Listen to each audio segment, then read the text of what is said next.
Nga, di ba yan mo gusto mag-rebuild eh. Diba? Gusto ba mo doon na rebuild eh? Gusto ba mo mga rebuild eh? Kani mo gusto diba? Pero ang inyong wala pagbuhat o pagtrabaho sa pagbuhat sa Ginoo ninyo, rebellion na. Rebellious na siya against God. Kay gitudluan gyud mo sa Ginoo nga mutuman jud niya. Mutuman nga magpatudlo sa Sunday school.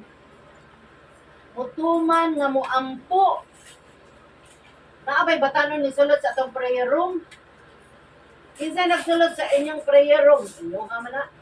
Suduan, biyahan tara mo. Nya, balang espiritu mo na mo po kami.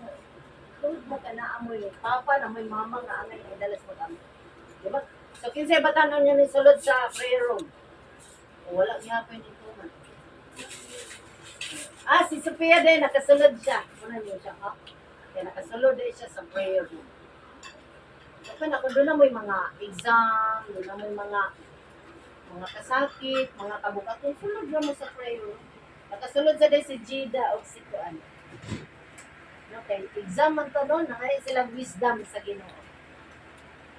Okay? Bila man nato si Harold o si Kit, kaya naapay lang mama o iyang papa. Nagkinahalan pa mga pagampo sa Ginoo.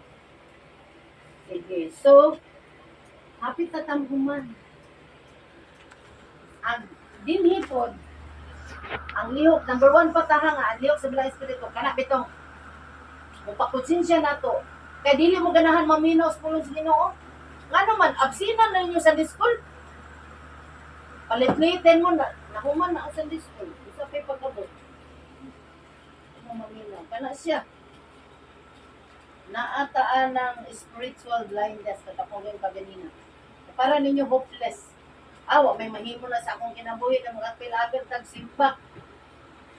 Awa, may nahimo sa akong kinabuhi ng mga pilapil taog sa school.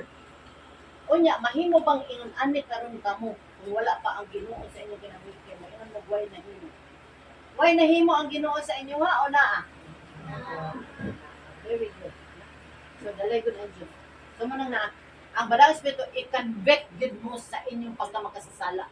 Kaya every now and then, na, majisipyat sa